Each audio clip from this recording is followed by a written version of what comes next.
শিক্ষা অর্জন করে তার পায়ের নিচে ফেরেশতা পর বিছায়। তো তুমি একটা বাঘা চারঘাটের ছেলে, সিগারেট হাতে আছে, দাড়ি চাঁচা আছে, প্যান্টটা টাকনো নিচে আছে, তুমি কলেজে যাচ্ছ, তো তোমার পায়ের নিচে ফেরেশতা পর বিছায়, তোমার মনে কি হয়? তোমার বোন ঢাকা বিশ্ববিদ্যালয়ে পড়ে, তুমি তাকে গাড়িতে তুলে দিয়ে আসলে, প্রায় অর্ধনগ্ন, ঢাকা বিশ্ববিদ্যালয়ে পড়ে, বন্ধু বান্ধবের সাথে চলে, তুমি কি মনে করো তার পায়ের নিচে ফেরেশতা পর বিছায়? তাহলে সব শিক্ষা শিক্ষা নয়। আল্লাহ নবী বলছে ইরফলেল ভিতে উঠে যাবে, একসরল জাহাল মূর্খতা বেড়ে যাবে। তো 20 বছর পূর্বে বাঘা চারঘাটে যত শিক্ষিত ছিল আজকে তার চেয়ে কমেছে না বেশি হয়েছে? বেশি হয়েছে।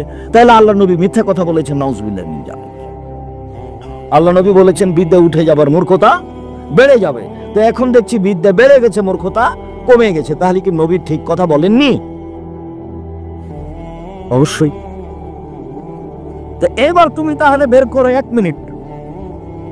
আমাদের বাঘা চারঘাটের একটা ছেলে বড় ডাক্তার, লন্ডন থেকে ডাক্তারি শিখে এসেছে, পিজি হাসপাতালের ডাক্তার, 3 লক্ষ টাকা মাসে বেতন। সেদিন এসেছিল বাড়িতে, গ্রামের বাড়িতে বাপ মাকে দেখতে।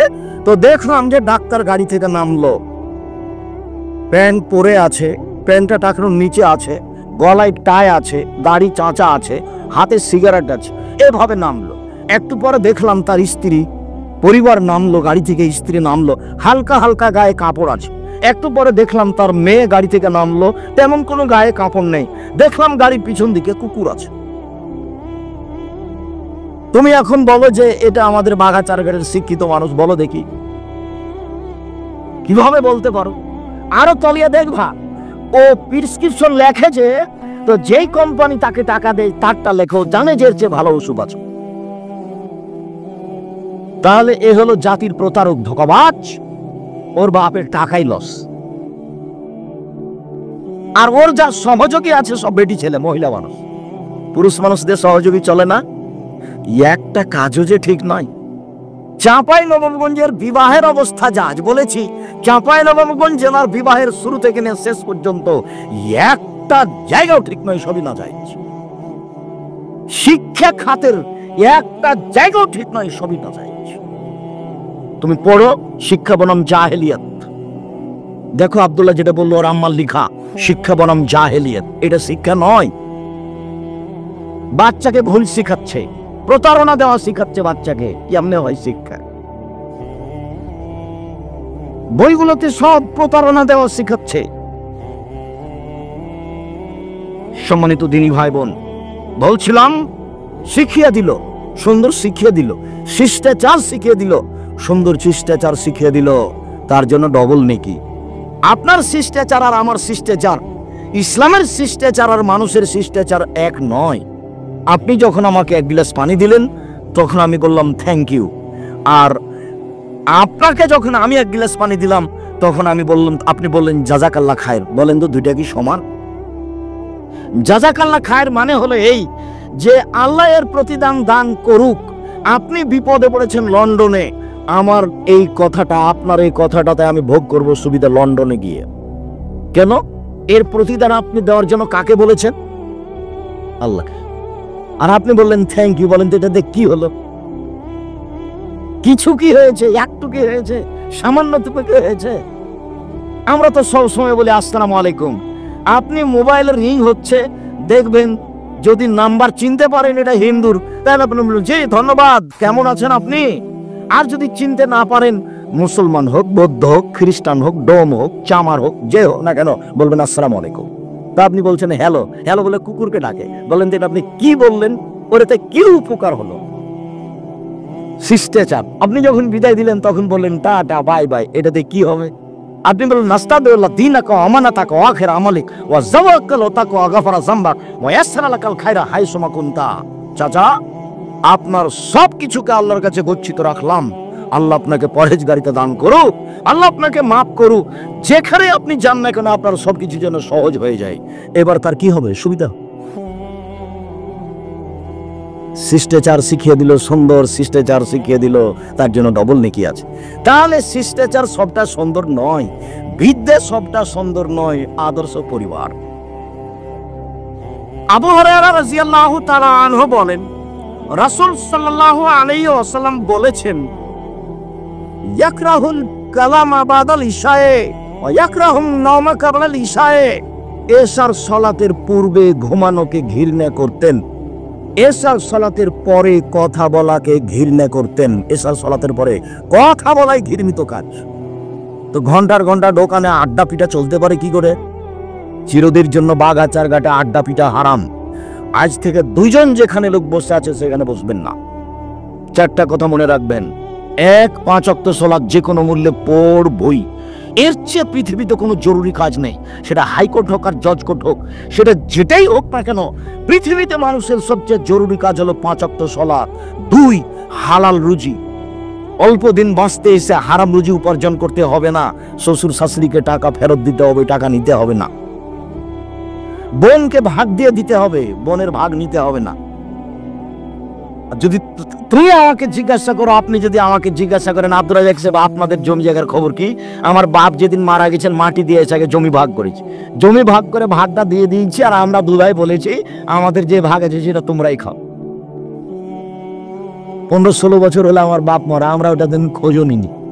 আমার ছোট ভাই মুস্তফা কামাল বরিশাল মডেল কলেজের শিক্ষক, আর আমি এই যে রাস্তাঘাটে ঘুরি, বেকার মানুষ।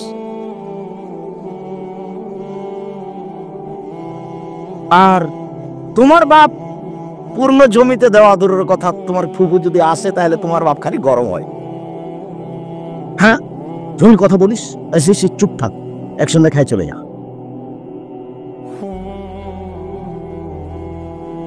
সম্মানিত দিনী ভাই বোন, রাসূল সাল্লাল্লাহু আলাইহি সাল্লাম বলেন, জরুরি 4টা কাজ মনে রাখবেন। 1, 5 ওয়াক্ত সালাত। 2, হালাল রুজি। 3, কোরআন তেলাওয়াত, অন্তত সূরা ইখলাস। 4, দুইজন যেখানে বসে আছেন সেখানে বসবেন না। চিরদিনের জন্য আড্ডা পিটা হারাম। একবারে উঠার সময়তে কান ধরে বলতে হয় এই কথা নয়, উঠার সময়তে একবারে মনে মনে কান ধরে বলবেন, আস্তাগফিরুল্লাহ ওয়া আতুবু ইলাইহি।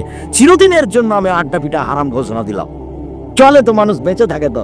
আমি কোনোদিন 4 স্টলে বসিনি, আমি আছি তো, বেঁচে নেই আমি। তোমার চলে না কেন? তুমি দোকানে যাবো, আসসালামু আলাইকুম আহমদ 1 কেজি লবণ দাও তো, 250 মরিচ দাও। আসসালামু আলাইকুম আহমদ 1 কেজি লবণ দাও তো, আর 250 মরিচ দাও। হ্যাঁ দেওয়া হয়েছে, টাকা নেন। আসসালামু আলাইকুম। এটা আপনার দোকানে থাকার সময়। মসজিদ থেকে বের হয়ে সুন্দর করে মাথায় টুপি দেওয়া আছে, ল্যাংটা মেয়ে নাচে, আবার তাহাজ্জুদ পড়ে। ধর্ম পাগল হয়ে গেছে। धर्म राजशाही चांपाईरामगंज हवाई लड्डू दोनों हाथ में लड्डू है, जो चाहे उसको खा ले, जो चाहे उसको छोड़ दे। बोल हिसाब বোরখা পরে আছে মহিলাটা প্রেমের গল্প করে, তাহলে ঈমান কাজ করে না। তুমি 5 ওয়াক্ত সালাত আদায় করো, তুমি রমজান মাসে সিয়াম পালন করো, সুন্দর করে দাড়ি রেখেছো, তোমার ভিতরে ঈমান কাজ করে না। কেউ যখন থাকে না, তোমার মোবাইলে ল্যাংটা মেয়ে নাচে, তাহলে তোমার ঈমান কাজ করে না। ঈমান যত বেশি হবে পাপ তত কম হবে, ঈমান যত কম হবে পাপ তত বেশি হবে। পুরুষ নারী একই। একবারে আস্ত বোরখা পরে আছে, 5 ওয়াক্ত সালাত আদায় করে, রমজান মাসে সিয়াম পালন করে, পর্দা ঠিকই আছে, তাহাজ্জুদ পড়ে, ঘন্টার ঘন্টা প্রেমের গল্প করে, যা টাকা তুলেছে একদিনই শেষ। মোবাইলের অপর নাম জেনা, বড় মোবাইলের অপর নাম জেনা। আল্লাহ নবী বলছেন 2 চোখের জেনা হলো চোখ দিয়ে দেখা। সম্মানিত দিদি ভাই বোন, আদর্শ পরিবার। আবু সাঈদ খুদরি রাদিয়াল্লাহু তাআলা আনহু বলেন, রাসূল সাল্লাল্লাহু আলাইহি সাল্লাম বলেছেন, মাসালু জালিসি সালে ও সাওয়ে কা সাহিবিল কিরে ও নাফকিল কিরে ও সাহিবিল মিসকে। ভালো বন্ধুর উদাহরণ আর মন্দ বন্ধুর উদাহরণ, ভালো ক্লাসমেটের উদাহরণ আর মন্দ ক্লাসমেটের উদাহরণ, ভালো বান্ধবীর উদাহরণ আর মন্দ বান্ধবীর উদাহরণ, কামারের মতো আর আতরওয়ালার মতো, কর্মকারের মতো আর আতরওয়ালার মতো। কারো যদি বন্ধু আতরওয়ালা হয়, আতর এমনিতে দিবে, দোস্ত একটু আতর নাও। যদি এমনিতে না দেয় তাও মিলো, তার কাছ থেকে একটু কিনে নিবে। যদি এমনিতে না দেয়, কিনেও না নেয়, তার পাশে বসে থাকলে আদরের গন্ধ আসবে। আতরওয়ালার কাছে বসে থাকলে ও গন্ধ ঠেকে রাখতে পারবে না।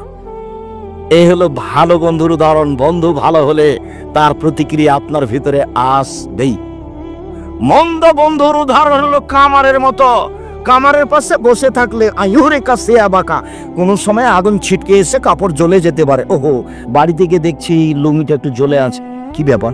ওহো, কামারের কাছে বসেছিলাম, একটু আগুন ছিটে পড়েছিলাম তো খেয়াল করে নিজে একটু পড়ে আছে। বিড়ি খেলে যাওয়া হয়, সিগারেট খেলে যাওয়া হয়, যদি কাপড় জ্বলে না যায় তা যে তো মেনহ রিহান খাবিসা, সেখানে বসে থাকলে ধোঁয়াটা আসবে, ধোঁয়া তো আসবে। কামারের পাশে বসে থাকলে নাকে মুখে ধোঁয়া লাগবে না, এই কথা যেমন মিথ্যা। আপনার মেয়ের বান্ধবী খারাপ, আপনার মেয়ে খারাপ হবে না, এই কথা তেমনি মিথ্যা। কামারের পাশে বসে থাকলে নাকে মুখে ধোঁয়া আসবে না, এই কথা যেমন মিথ্যা। আপনার ছেলের বন্ধু খারাপ হলে আপনার ছেলে খারাপ হবে না, এই কথা তেমনি মিথ্যা। খারাপ হবেই। চাঁপাইনবাবগঞ্জের ভাষা তো আর বাপকে খারাপ হতে হবে। দুই বোন একসাথে জন্ম নিয়েছে, যমজ বোন, দেখতে খুব সুন্দরী, ভদ্র, খুব মেধাও ভালো, একজন আর একজনকে ছেড়ে থাকতে পারে না। পড়াশোনা করেছে, মাস্টার ডিগ্রি পাস করেছে, 25, 26, 30 বছর বয়স। একজনের বিবাহ হয়েছে আওয়ামী লীগের সাথে, আর একজনের বিবাহ হয়েছে বিএনপির সাথে। তারা দুই বোন আর কথা বলে না। এটা কি এখন আর কথা বলে? ওর মাও আবার, ব্যাপারটা কি? আরে একজন পেশাব করতে গেলে আর একজন খুঁজতো, আম্মু খালেদা কোথায়, আম্মু খালেদা কোথায়, আম্মু খালেদা কোথায়। এই যদি খালেদা পেশাব, যদি মারিয়াম পেশাব করতে যেত তো খালেদা বলতো, আম্মু মারিয়াম কোথায়, মারিয়াম কোথায়, ব্যস্ত হয়ে যেত। আর মা ব্যস্ত হতো দুই বোনের কাজ দেখে। এখন ওরা আর তার আপোষে আর কথা বলে না। দলের নাম শত্রুতা, দলের নাম শত্রুতা। দল সংগঠনের আবিধানিক অর্থ হলো ভঙ্গুর, যা একবার ভেঙে যাবে। আর পারিভাষিক অর্থ হলো যা দিয়ে শত্রুতা, বিরোধিতা, বদনাম, গীবত, নিন্দা শেখা যায়। যখন খোলা মাঠে বক্তব্য দিচ্ছে, এমন বক্তব্য দিচ্ছে মনে হচ্ছে ফেরেশতা দিচ্ছে জিবরাই দিয়ে, আর একজনকে একবারে ধুয়ে ছেড়ে দিল, আর আরেকজনকে কি করলো, ফেরেশতা করে দিল। ঠিক রিক্সাওয়ালা যেমন, এই রিক্সাওয়ালাটা চাকা আর একজনের চাকার সাথে বেঁধে গেছে, এমন দিল তাকে, একটু পরে ওটা আর একজনের সাথে হয়েছে, ওই ওকে দিল। খুব কিন্তু দেখায় না, রিক্সাওয়ালারা বেশি করে, গাড়ির হেল্পারে এরকম করে। মানে সবারই জীবন পশু প্রাণীর মতো হয়ে গেছে, ভদ্রতা বলে কোনো জিনিস নাই। আবু মুসা আশআরী বলছেন, আল্লাহ নবী একদিন বলেন, কাইফাতে কুমা জামানি, তোমাদের কি হবে, যুগের কি হবে, তোমাদের কি হবে, যুগের কি হবে, তোমাদের কি হবে, যুগের কি হবে। এই যে হুবকিতুম ফি হুসালাত মিনান নাস, যেদিন সমাজে আগাছা থাকবে, কেউ মানুষ থাকবে না, সবাই হবে পশু প্রাণীর মতো, সবাই হবে গরু ছাগলের মতো, তখন তোমাদের কি হবে, যুগের কি হবে। মারা যাদের হতো অদাঙ্গিকের কারো থাকবে না, সবাই লুটে পুটে খাবে, হেড মৌলানা মেরে খাবে, হেডমাস্টার পেরে খাবে, প্রিন্সিপাল মেরে খাবে জনগণের টাকা, চেয়ারম্যান, মেম্বার, এমপি, মন্ত্রী, যে যেখানে যে জেল সুপার, 10 টাকার 5 পয়সা দাম থাকবে না, সবাই সবার টাকা মেরে থাকবে। আমারও বলে কোনো জিনিস থাকবে না। সেদিন তোমাদের কি হবে, যুগের কি হবে, সেদিন তোমাদের কি হবে, যুগের কি হবে। মানুষের মতবিরোধ এইভাবে ঢুকবে। দেখেন এদিকে একটা আঙ্গুল আর একটা আঙ্গুলের মধ্যে যেমন ঢুকে গেল, আল্লাহ নবী বলছে এইভাবে দেখাচ্ছে যে মানুষের ভিতরে মতবিরোধ ঢুকে যাবে। মসজিদের সেক্রেটারি অমুক, আমি বলছি না অমুক, আপনি বলছেন না অমুক, বাড়াবাড়ি লেগে গেছে মসজিদে, কেউ কারো কথা মানবে না। তোমাদের কি হবে, যুগের কি হবে, তোমাদের কি হবে, যুগের কি হবে। তখন সাহাবী বলছেন, ফামাতা, বলেন কি করতে হবে, পরিবেশ যদি এরকমই হয় তো বলেন কি করতে হবে। তখন বললেন, মুখখান বন্ধ রেখো, মুখটা বন্ধ রাখিও। 1, 2, বাড়িতে থাকিও, বাইরে যাবে না। বাইরে গেলেই ঈমান হারিয়ে যাবে, মানুষে পিটাবে। বাইরে যায় না, বাড়িতে থাকো, ভালো যেটা সেটা নেও, খারাপ যেটা সেটা ছেড়ে দাও। 3টা কথা বললেন।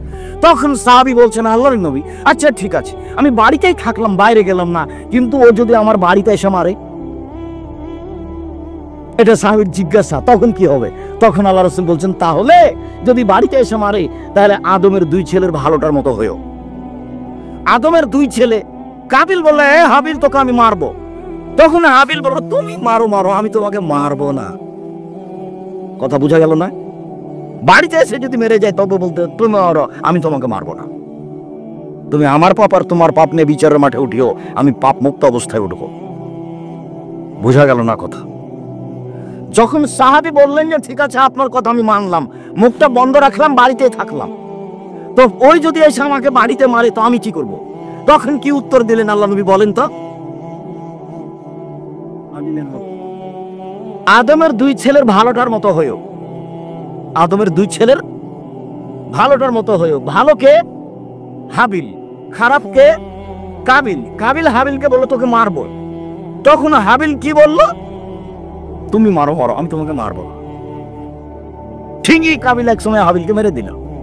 লাশ পড়ে আছে, কি করতে হবে তা তো জানে না। যখন মারা গেছে তখন মনটা খারাপ হয়েছে, মানে নিজের ভাই তো, মনটা খারাপ হয়েছে, কেমন হয়ে গেল, কি করলাম। দুটো কাক এসে মারামারি করলো, একটা মরে গেল। তো জীবিত কাকটা গর্ত খুঁড়ে পুঁতে দিল। তখন লজ্জা পেল যে কি করতে হবে সেটা আমার বোঝা গেল না। আমি কাকের কাছে শিখলাম যে গর্ত খুঁড়ে কাবিল হাবিলকে মাটিতে পুঁতে দিল। ওরা দুই ভাই কুরবানি পেশ করেছিল। আসলে বোনকে বিবাহ করতে পারেনি, সেই জন্য রাগ হয়নি। আসলে হাবিলের কুরবানি কবুল হয়েছে আর কাবিলের কুরবানি কবুল হয়নি, তখন মন খারাপ হয়ে গেছে ওর। তোর বলছে হিংসা, এর নামে হিংসা দিয়ে চলতে যাও। হিংসা মুক্ত প্রতিষ্ঠান জামিয়া সালাফিয়া। অবাক হবেন আপনি, 50-60 জন শিক্ষক বসে আছেন আপনার বাড়ির পাশে, যেটা কেউ কোনোদিন কারোর বিরুদ্ধে মুখ খুলতে পাবে না। মুখ খুলতে পারবে না, মুখ খোলা নিষেধ।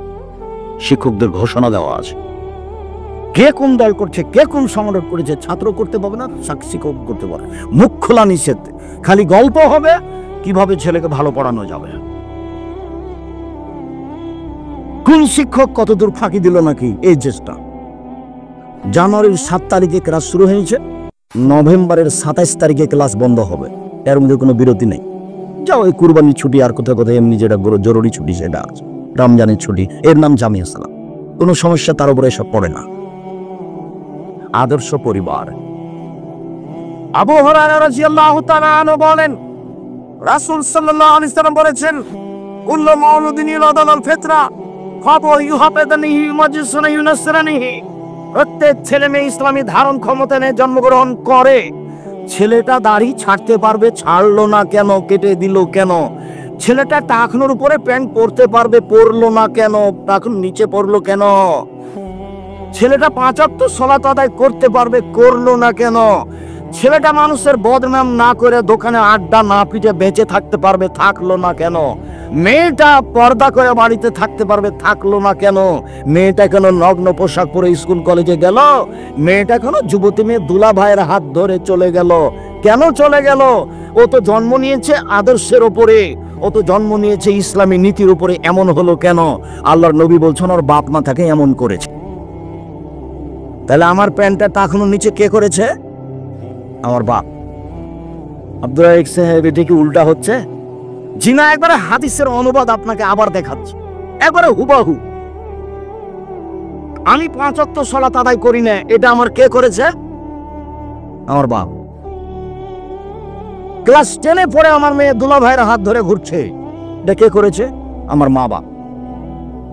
এইখানে কতগুলি মেয়ে ইন্টার পাস করেছে, বিএ পাস করেছে, এমএ পাস করেছে, বসে আছে, মাথায় কাপড় নাই, শীতের দিন। এটা কে করলো? ওর মায়ে করেছে। এটা কে বলছে? আল্লাহ নবী বলছে। সবাই ইসলামী নীতিতে জন্মগ্রহণ করেছে। ইহুদি হলো কেন? বাপমা করেছে। খ্রিস্টান হলো কেন? বাপমা করেছে। আগুন পূজক হলো কেন? বাপমা করেছে। চাঁপায় নবাবগঞ্জের ভাষাতে বলে সঙ্গ দোষে লোহা ভাসে। সঙ্গ দোষে লোহা ভাসে। লোহা এমনি পানিতে ছেড়ে দেন তো ডুবে যাবে, লোহাকে কাঠের সাথে লাগিয়ে পানিতে দেন তো ভাসবে। সঙ্গ দোষে লোহা ভাসে, সঙ্গ দোষে লোহা ভাসে।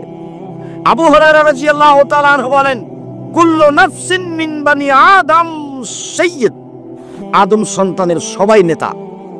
আর রাজুলু সাইয়্যিদ ফি আহলিহি। বাপ হলো পরিবারের মালিক, কর্তা। ওয়াল মারাতু সাইয়্যিদা ফি বাইতিহা। মা হলো বাড়ির কর্ত্রী। নিজের কাজ করে যে তাকে বলে কর্মী, অপরের কাজ দেখে যেই তাকে বলে কর্তা। বাপ হলো কর্তা এ বাড়ির, মা হলো কর্ত্রী। নিজের কাজ করে যে তাকে বলে কর্মী, অপরের কাজ দেখে যেই তাকে বলে কর্তা। নিজের কাজ করে যে তাকে বলে কর্মী, অপরের কাজ করে যে দেখে যেই তাকে বলে কর্তা। মা নামাজ পড়লেন, ইনি হলেন মহিলা কর্মী। আর মেয়েকে বলেন, আম্মু চিচি, বেলা হয়ে গেছে, আজান হয়ে গেছে, উঠো আম্মু, উঠো আম্মু, উঠো, সালাত আদায় করো। এখন মা কি? মা কর্ত্রী। আর আপনি বাপ সালাত আদায় করে এসেছেন, আপনি কর্মী। আব্বু আজান হয়ে গেছে, চলো। এখন আপনি কি? কর্তা। বুঝা যায় না মনে হয়? আল্লাহ রাসূল বলছেন আপনি কর্তা আর আপনার স্ত্রী কর্ত্রী। নিজের কাজ না করে অপরকে চাপিয়ে দিলে হবে না। আল্লাহ রাসূল বলছেন, মান কাররাহু আলাদা ফালিউসির ইসমু আদাবাহু। কারো যদি ছেলে মেয়ে জন্ম নেই, তাহলে সুন্দর নাম রাখতে হবে, শিষ্টাচার সুন্দর শিখাতে হবে। নাম রেখেছে লিটন। তো বলেন যে ওর বাপ শিক্ষিত মানুষ, না, বোঝা গেল না। তওবা করতে হবে, তওবা করতে হবে, আর বলতে হবে যে এইসব পড়াশোনা করে ভুল করেছে। কই আমরা তো ছেলের নাম লিটন রাখিনি, আমরা তো মেয়ের নাম লিজা রাখিনি। কি যে শান্তা টান্তা, কি যে হিন্দু মেয়ের নাম রেখেছে, আল্লাহ ভালো। কিভাবে যে তার কাছে এত খারাপ নাম প্রিয় হলো? তার মানে যেই বাপ সব সময় ছবি মূর্তি দেখে, সেই বাপ কি ছেলেকে বলবে বাবু কানে ইয়ারফোন লাগায় না? মাও জানে, বাপও জানে যে ইন্ডিয়ান গান চলছে। এই বাপ মা এই পরিবারকে কবর দিয়েছে, এই বাপ মা এই পরিবারকে কবর দিয়েছে। পরিবার ভিন্ন করতে হবে, আজ থেকে পরিবর্তন করতে হবে, বিদ্যা ভিন্ন করতে হবে, মক্তব ভিত্তিক বিদ্যা পরিচালনা করতে হবে। এই প্রজেক্ট হাতে নিতে হবে, জরুরি ভাবে নিতে হবে। কত দিন লাগবে সফল হতে সেই চিন্তা পরে। যেদিন আমি 90 সালে বক্তব্যের মাঠে নামি, সেদিন কি আমাকে মানুষ এভাবে সালাম দিত? বিমানবন্দরে ঢুকলে দেখি মানুষ আমার পিছন দিকে খালি দৌড়াইতেই থাকে। আর কোন মহিলা পুরুষ বাচ্চাটাকে পাশে নিয়ে এসে বলে, অনুরোধ একটু খালি আমার বাচ্চাটার সাথে আপনার ছবি নেবো একটু। জি না, আমি কারোর সাথে ছবি উঠাই না। ঢোকার সাথে সাথে কে কোন দিক থেকে এসে কাজ করছে। তো আমি কিভাবে পরিচিত হলাম এই বিদ্যে? মানুষ একটু বুঝে শোনে। আমি সাধারণ মানুষ, আমি কোনোদিন কারোর সুবিধা ভোগ করতে চাই না, কিন্তু দেখি ওরকমই আছে। এই মাসুম কি হলো? গাড়ির আপনার 1000 টাকা জরিমানা। কেন? গাড়ি বিপদ সময় ঘন্টায় 80 কিলোমিটার চলবে, 100 মিটার চালিয়েছে, তো টাকা নিবে। তো আমরা একটু যাচ্ছিলাম চট্টগ্রাম, যাচ্ছিলাম আমরা সিলেট। গাড়িতে কি আছে? লাফতুরা চাকদিন ইস্যু আছে। আরে খাতা কলম ছেড়ে দিয়ে বলো কি, আমার স্ত্রী তো সবসময় তার বক্তব্য শুনে হুজুর ভুলেছে মাফ করে, টাকা পয়সা লাগবে না যা। তো ভিক্টর প্রজেক্ট নিয়ে আসতে হবে, যেটাতে ছেলে মেয়ে আহাল পরিবার সব ঠিক হয়ে যাবে। রাসূল সাল্লাল্লাহু আলাইহি সাল্লাম বলেন, কুল্লুকুম রায়িন ওয়া কুল্লুকুম মাসউলুন আন রাইয়াতিহি। প্রত্যেকেই নিজ নিজ দায়িত্বশীল, দায়িত্ব সম্পর্কে বিচার মাঠে জবাব দিতে হবে। আর রাজুলু রায়িন আহলি ফি বাইতিহি, বাড়ির মালিক বাপ তার পরিবার সম্পর্কে বিচার মাঠে জবাব দিতে হবে। আল মারাতু রাইয়া, স্ত্রী হচ্ছে বাড়ির দায়িত্বশীলা, তার ছেলে মেয়ে তার বৌমা সম্পর্কে তাকে জবাব দিতে হবে। আল আব্দুর রাজুল রাইন, বাড়ি যে কিষান কামলা, একে অক্ষর অক্ষরে জবাব দিতে হবে। আমাদের দেশে কিষান কামলা ভালোভাবে কাজ করে না। আমি আপনার এই ডাঙ্গিপাড়ার যারা মাটি বহন করে লেবার, তাদের কথা একটু শোনাই। আমার চোখের সামনে একটা লেবার আসরের আজানে ওরা 4টা পর্যন্ত কাজ করবে, তো মাথায় ওর মাটি আছে, ডালি আছে মাথায়, তো নিয়ে যাবে ওইখানে ঘর পর্যন্ত, আর এখানে আজানে তেমনি মাটিতে ফেলে দিয়েছে, ওখানে মাটিতে ফেলে দিয়েছে। আরে কি ব্যাপার, তুমি এখানে মাটিতে ফেললে কেন? বলে আমাদের আজান হলে কাজ শেষ।